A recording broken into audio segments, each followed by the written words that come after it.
बच्चों आज हम करने वाले हैं आपकी किताब हनीकॉम्ब का 5वां चैप्टर और इस 5वें चैप्टर का नाम है क्वालिटी। ये क्वालिटी है जूतों की। चलो चैप्टर को शुरू करने से पहले कुछ बातें जान लेते हैं। पढ़ने से पहले हम क्या पूछ रहे हैं, देखो, can a shoe maker be called an artist. तो बच्चों आपको क्या लगता है कि एक शू मेकर जो एक मोची है, जूता बनाने वाला है, क्या उसको आर्टिस्ट या कलाकार बुलाया जा सकता है? Yes, if he has the same skill। तो बच्चों मुझे तो लगता है कि हाँ, अगर उस शू मेकर की वैसी ही स्किल है and pride in his trade, और वो अपने उस व्यापार में उतना ही गर्व महसूस करता है एज एनी अदर आर्टिस्ट, दूसरे किसी भी कलाकार की तरह, and the same respect for it too, और उसके लिए उसके मन में वैसा ही सम्मान है अपने काम को लेके, तो उसको कलाकार बोला जा सकता है। Mister Gessler. तो बच्चों ये जो कहानी है ना, ये है मिस्टर गेस्लर की। तो जो मिस्टर गेस्लर हैं वो कौन है? A German shoe maker. वो जर्मनी के एक शू मेकर हैं, जूते बनाने वाले हैं। सेटल्ड इन लंदन, जो कि बस गए हैं लंदन में। इज़ अ परफेक्ट आर्टिस्ट, वो बिल्कुल उत्तम एक कलाकार हैं। अब चलो जानते हैं कि भाई अपनी कला के लिए किस प्रकार से मिस्टर गेस्लर ने अपना जीवन समर्पित किया। I knew him from the days of my extreme youth because he made my father's boot। तो बच्चों लेखक बोल रहा है कि मैं उनको जानता था मेरे एक्सट्रीम यूथ से ही, यानी अत्यधिक युवा काल से ही। क्यों जानता था मैं उनको? क्योंकि he made my father's boots, वो मेरे पिताजी के जूते बनवाया करते थे। तो बच्चों लेखक बोल रहा है यहाँ पे मिस्टर गेस्लर के बारे में कि भाई जब मैं बहुत छोटा था तब से मैं मिस्टर गेस्लर को जानता हूँ, क्योंकि मिस्टर गेस्लर मेरे पिताजी के जूते बनाया करते थे। He lived with his elder brother in his shop। वो अपने बड़े भाई के साथ अपनी दुकान में रहते थे, which was in a small by street in a fashionable part of London।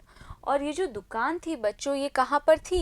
ये एक छोटी सी बाई स्ट्रीट थी। यानी कि बाई स्ट्रीट क्या होता है?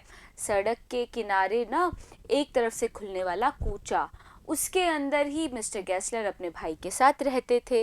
और ये जो दुकान थी ये थी एक फैशनेबल पार्ट में, यानी कि एक सजीले से पार्ट में, लंदन के सजीले से हिस्से में लंदन के, और उस हिस्से में था वो छोटा सा कूचा जिसमें मिस्टर गेस्लर अपने भाई के साथ रहते थे।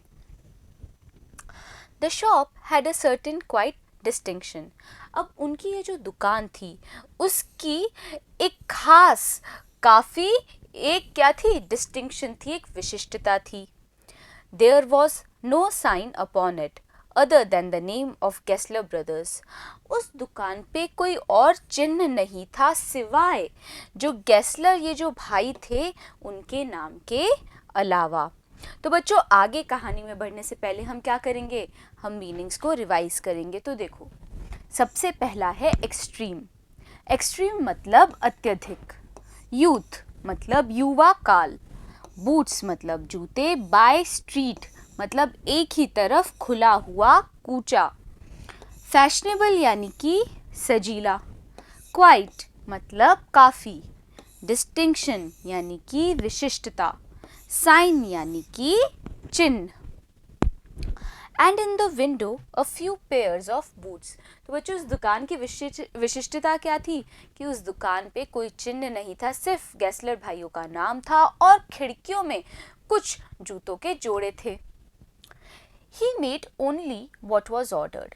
तो बच्चों जो कोई व्यक्ति भाई आदेश देता जूते बनाने का, केवल वही जूते वो गेस्लर भाई बनाया करते थे। And what he made never fail to fit.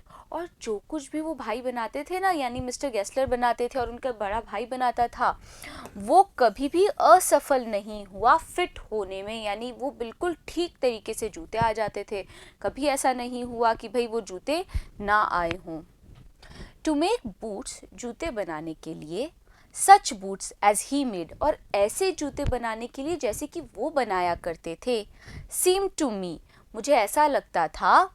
Then and still seems to me, तब भी मुझे ऐसा लगता था और आज भी मुझे ऐसा लगता है कि वो क्या है, मिस्टीरियस एंड वंडरफुल।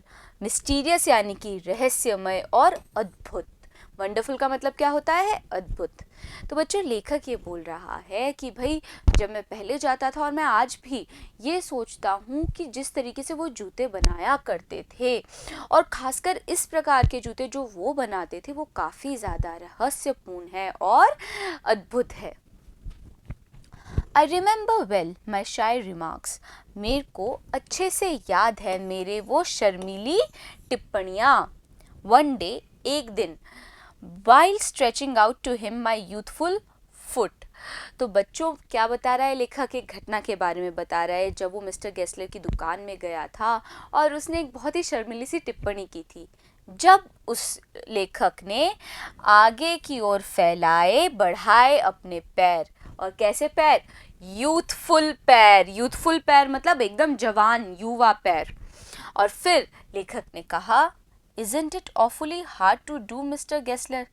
क्या ये बहुत ज़्यादा मुश्किल नहीं है करना mister Gessler? And his answer, और उनका जो उत्तर था, अब क्या उत्तर था बच्चों अभी जानेंगे, पहले क्या करेंगे, मीनिंग्स को रिवाइज। देखो सबसे पहला है ऑर्डर्ड।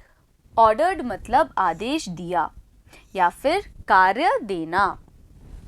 फेल्ड मतलब असफल। मिस्टीरियस मतलब रहस्यमय। वंडरफुल मतलब अद्भुत। रिमेंबर यानी कि याद करना। शाय मतलब संकोची। रिमार्क्स मतलब टिप्पणी। स्ट्रेचिंग यानी कि बढ़ाए। यूथफुल मतलब जवान या फिर युवा।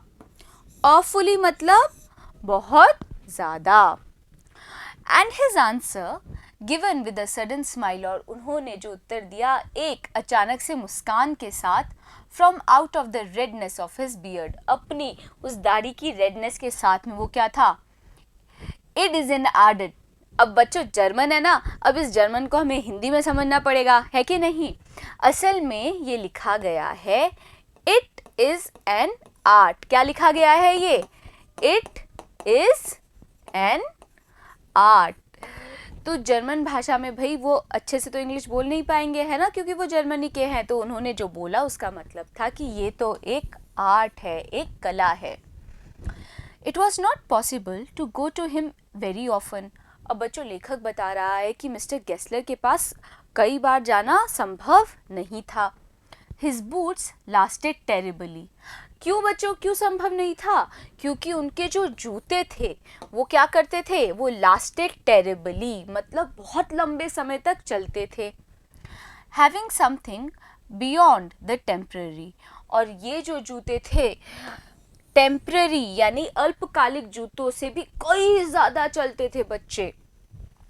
Some essence of boot stitched into them, और ऐसा लगता था कि जूतों का ही कोई तत्व सिल दिया गया है उन जूतों में। मतलब बहुत अच्छे जूते बनाया करते थे बच्चों मिस्टर गेस्लर, और इतने अच्छे होते थे वो कि बहुत लंबे समय तक चलते थे। अच्छा, अब हमने यहाँ पे क्या क्या शब्द पढ़े हैं देखिए। सबसे पहला है लास्टेड टेरिबली, मतलब लंबे समय तक चले। टेम्पररी मतलब अल्पकालिक। एसेंस मतलब तत्व। स्टिच्ड इनटू यानी कि सिला हुआ। तो बच्चों अच्छी लग रही है ना कहानी। अब आगे क्या हुआ मिस्टर गेस्लर के साथ जानेंगे हम अगले वीडियो में। बने रहिएगा मेरे साथ, मिलते हैं अगले वीडियो में।